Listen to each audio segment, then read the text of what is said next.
Hello again, David Nelson here again with the next episode of Celebrate Aging Roadshow.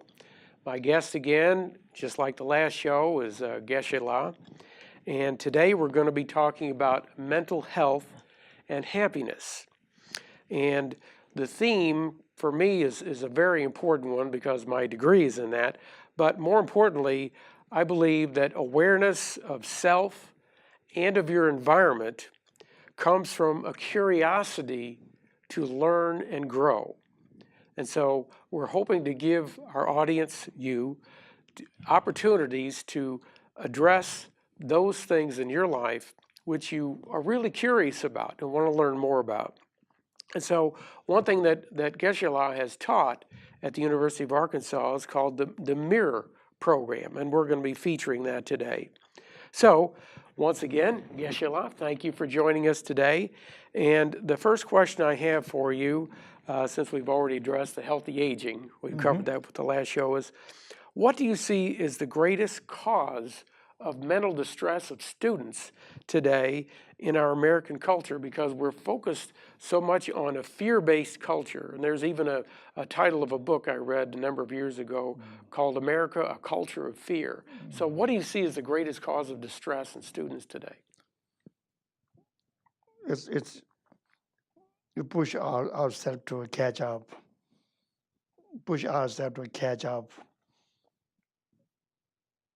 daily activities as materialistically we craving for. And we never realizes there is no interval. Right. There's no interval. We're chasing after something, it's never going to interval. That's a stress. Right.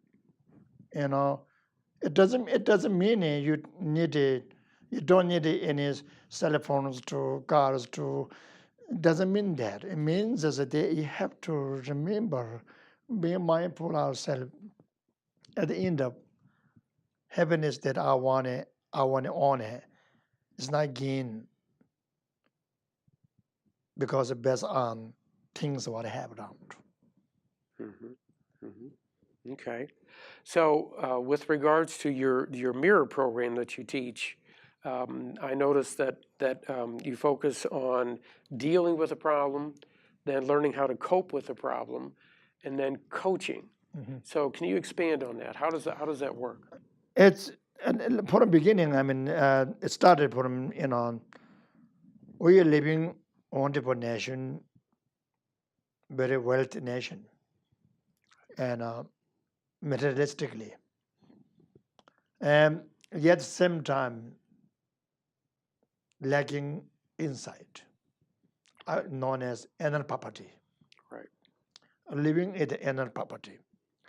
So in order to overcome inner poverty, as Tibetans, we subject matters of the principle of Buddhist philosophy that introduced to Tibetans around 7th centuries to 8th century around.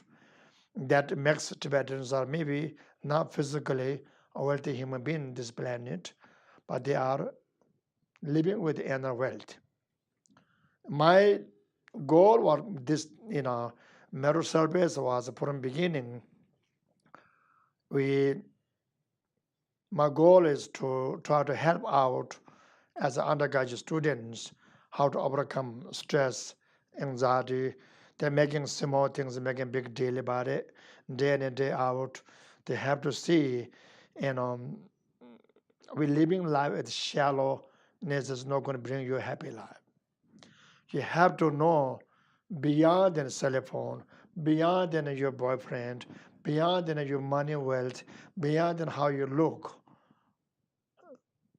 That beyond is living with the inner wealth, being contentment and being and satisfaction and a contentment and day in and day out. So, like I said before, in order to overcome that, first you have to diagnose yourself. You need to identify my problem is. The second, you need to learn to not only you deal with that problem yourself, but you can help other people. Those people have been through just like ourselves. because you are the teacher, you know tremendous experience. Like I said in the first section, and I teach Department of Correction girls, I told them, yes, everybody has a, you know, negative thoughts, negative deeds, what we experience. But if you learn anything you experience past can be utilized as understanding understanding suffering of other living being, or cultivating your sympathy, empathy, compassion to other living being. Use your experience that you got. That's the that is the treasure. That's the precious. Yes, you cannot wipe it away. You cannot make it go away. You experience your past traumatized, for instance, and you cannot make it go away. But you learn to utilize it. What that makes me better human being. So what I hear you saying is that inner wealth is what people need to focus on. Yes, And I heard you mention about gifts. For me, the idea of gratitude garden gifts is really important. it's yeah. Give is not generosity. Giving gift is number one is a spiritual gift, spiritual giving gift. You eliminate the suffering of other living being. Second is your service to other living being, whether it's saved life or give them food, whatever Third one is you eliminate the suffering by your money is wealth you're giving gifts. Best gift is you eliminate the suffering of other living being by teaching. The teaching that you learn is through your own experience. You pass your any negative experience can be utilized as now instrumental to teaching, eliminating suffering of other living being. That's the best gift. You know, often you see that people he has a lot of tragedy, a lot of difficulty. They begin to see life is much more precious than before. Mm-hmm. We focus too much and things what we possess, fames and names, possessions, this and that thing. But at the end of you're not living with your core of your life. The essence of your life is inside you neglected it. You focus your whole life essence you're taking surrounding things. That goes away. Money goes away, wealth goes away, your beautiness goes away, your friends, families goes away. At the end of you are become by yourself. When we born by ourselves, we have nothing. Right. We're going to die ourselves. Now, the theme that you mentioned that's real important to me personally is the importance of service. And the Buddhist tradition, the way that I interpret it, is that we should give gifts to our friends, our family, based upon the gifts that we have been given and give it away. How important is that? Giving is the wonderful, but it's not. I'm not talking about a regular giving gifts.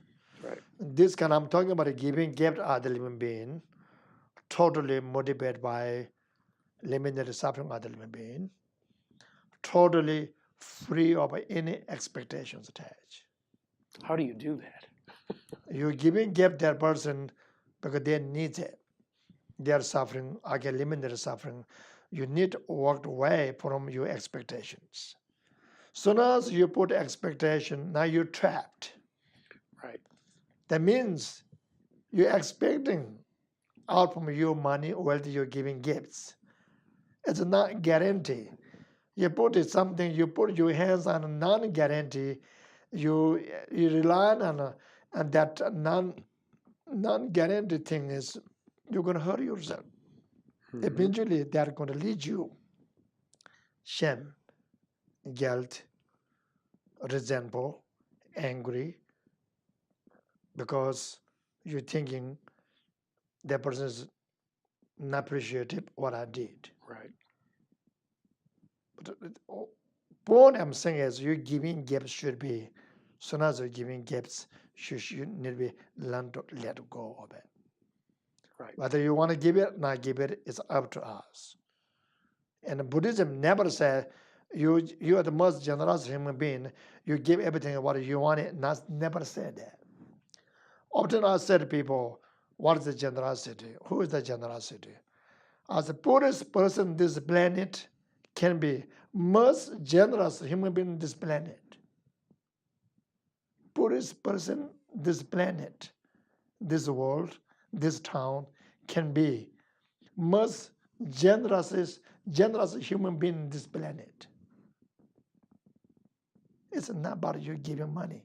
Right. It's not about giving about wealth. It's not about material. Not about a material. Well, that leads into the next question. I remember in reading some of your materials, I love how you distinguish on our life's journey the difference between a tourist and a pilgrim. Yeah. Can you please explain about that? Because I love the idea It's a of thinking motivation. longer term. It's a motivation. Tibetan is a good example. Tibetan is a good example. You go to the sea, holy places, and by a walk, circumambulation, and giving physical posturations, yes, this you will gain mundane benefit as exercise. That's they're not doing for exercise. They're doing for spiritual gain. For spiritual gain. But doesn't mean that nobody taking away you're getting exercise from that. Right. That's all about you. It's like you're not eating meat. Good example. I'm vegetarian because I don't want to eat. Or you can say I don't want to eat meat because I dedicated my life to not to harm other living being intentionally or unintentionally. So therefore my life has been dedicated. So you are not eating meat, same as other guy not eating meat just for not eating meat. That makes a big difference how you think, how you program yourself to where you want to be in it. Right. A lot of time people don't have a clue. No clueless, just goes like, bing bang, whatever, and that's not really good. That's what I'm saying in early time, is that you have to know where you step on your feet. And what you're talking about is the difference between drifting through life and having a purpose. Yeah. Right. And, that's a good segue into what I wanted to ask you about with the Tibetan Cultural Institute of Arkansas that you'd started. And what I love about that is I'm dedicated to helping preserve ancient wisdom. And we need to preserve the ancient wisdom from the Tibetan culture. So out of the Tibetan culture, if I were to ask you what are the one or two most important things culturally we need to understand about Tibetan culture, what do you think they are, and why is that important? Tibetans transform around 7th, 8th century round, totally in 180 degrees turn around, with the understanding,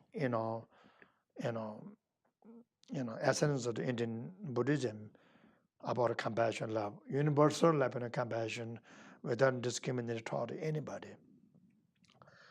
So these things are deeply rooted into Tibetan culture, whether they are considered to be practitioner or not practitioner, but somehow they've been in fact to their life.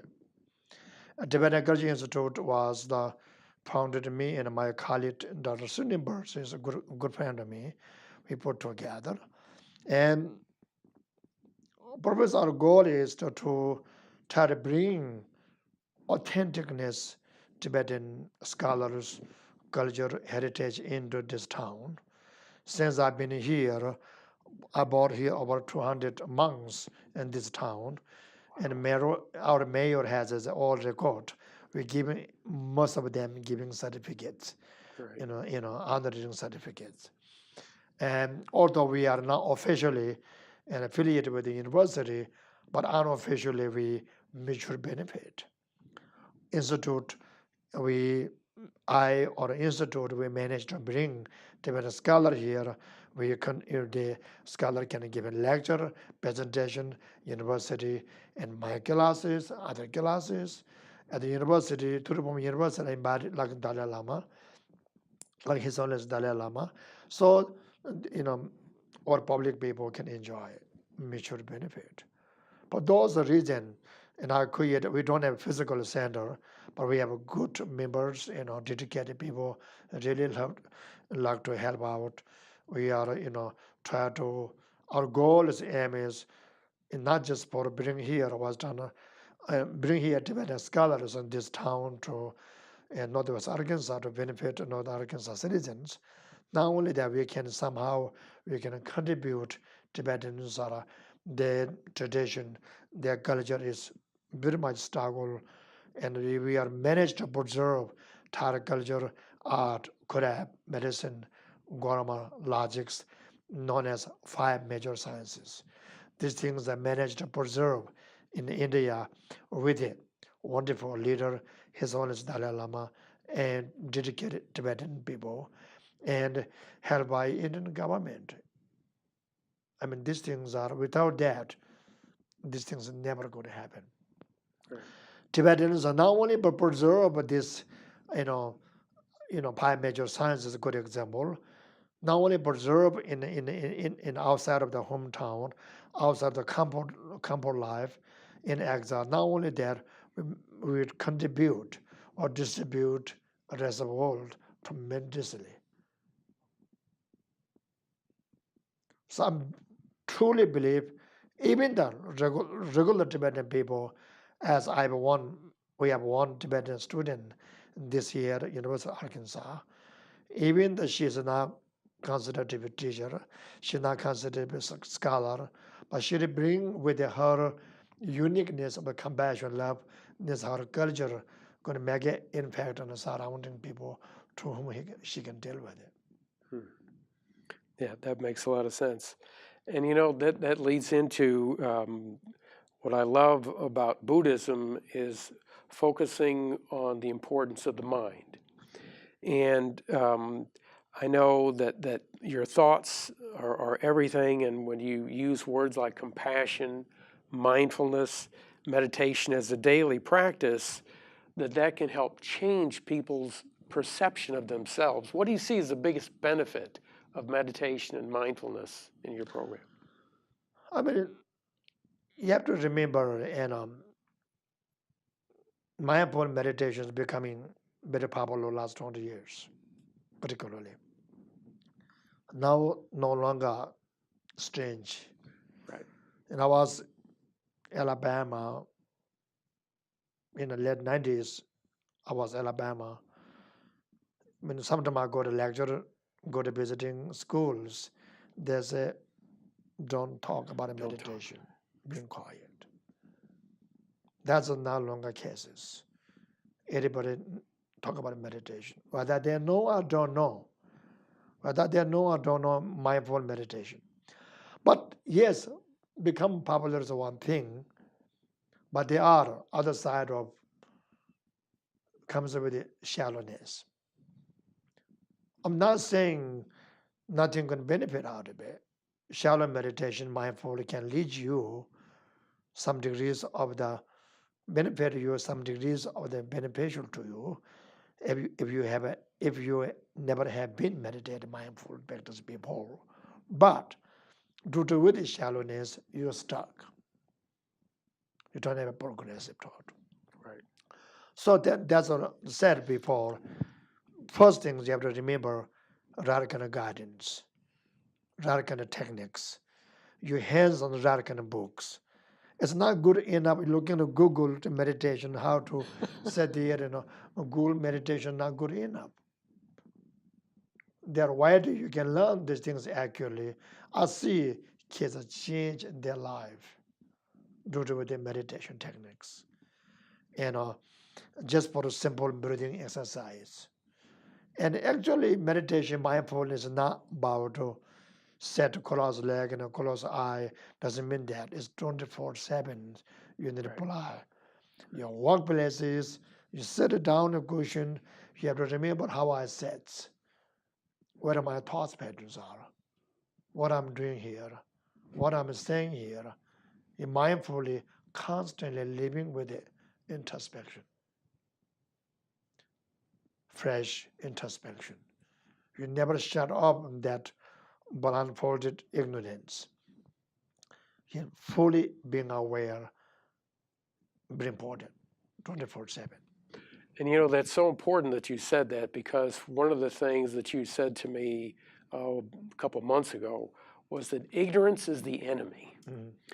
And that, just hearing that from you changed my life. It's like, oh my God, because I understood, I've meditated for over 40 years, but it's not people that's the problem. It's your own ignorance. Exactly. So please talk about that and the importance of having the right teacher. Often we discuss, often we thought about our problems arise from outside.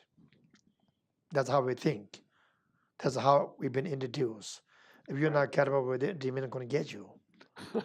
Right. And that's how we taught. That's why a lot of people taught that way. Reality is demons exist within ourselves. That's the demon is. You need to overcome. That's the ignorance. When you sit down to Geshe and meditate, you feel like you're someone making nosy. You're thinking, oh, that guy disturbed me in my meditation. But reality is your mind's chase after sound, not sound chase after you. So you need to control your mind to not to chase after disturbing things you hear. Right. That's the fundamental. Right. Not because outsiders. I can use any vocabulary I want to you, but it's become insulting speech or not. It's up to you to make a decision, not me. Right. Soon as you're thinking my speech is insulting, it's become insulting. Right. Soon as you think I'm making you, this and that person, and being, and disrespecting, la la la. It's up to you to make a decision, not just for what I said to you. Without your participation, my word means nothing. And you know what I think is so important about that is not talked about enough. That's one of the things I love about Buddhism, is the issue of responsibility. And we want to put responsibility for our own health and put the doctor in charge or someone else. What do you think about that? How can people begin to take back control and responsibility for their health? That's we depend on too much outsiders. We depend on. We're looking for your happiness, someone provides you. That's totally wrong. Of course, your mutual existence, me versus them, me versus you. But I cannot depend on my happiness to you to make me happy. That's our problem. You learn to stand on your own feet, on ground, secure that ground yourself without depending on someone else. And what you're talking about is being rooted within yourself. What is the key to help people who are struggling with how to get rooted in who they are? How can we help them as teachers to understand that they're already who they're meant to be and be present? How do you help? It's individually depends. Each negative deeds, negative, we call them mental factors, anger, hatred, jealousy, and shame, and guilt, all those things, jealousy, whatever those things are, each of those are differences. Their remedy for this, each of those are different too. Fundamental, everything started from breathing exercise. When you breathe, what kind of exercise? Breathing exercise. Your breathing exercise, not chest breathing. You need deep breathing. Deep breathing. As soon as you agitate, anxiety, depression, rise it, you learn to stomach push out, let rest your body head to toe, immediately settles in. instead of you hold up. Your shoulder will tell you. Your cheeks can tell you. Your eyes can tell you. Your stress or your anxiety, your fear, distress, whatever it is. We learn ourselves to read ourselves, our physical gestures, and things what I said. Learn those things, read ourselves to fix ourselves inside to out. So, in the last couple of minutes, what is the key to helping Americans learn to do that? Because as a child, you grew up in a culture of monks, and so they encourage each other. In America, we don't have that kind of reinforcement. The culture focuses on materialism and short-term everything. What is the most important thing you'd like to leave with people in terms of helping them to begin to focus on the present, but yet think about the future in terms of healthy aging and their mental health? What little nuggets can you share that you think I is... mean, generally you need to focus much more something bring you long-term happiness, not short-term happiness. You need a far-sighted, not the short-sighted. How do you do that? What it means you have to understanding depth. Good example. You're dating with somebody, you fall in love with that guy, is one thing. But beneath over there, you have to remember everything is just like a melting ice sculpture. I like that. Everything is just like a melting ice Impermanent. sculpture. Soon as you're together, soon as separates. Soon as you build, soon as you crash it. Soon as you meet, soon as goes away. There are not such things called a separate cause for destruction. It's called a construction. Destructions are takes simultaneously. You don't need a second-degree cause to be destruction. Right.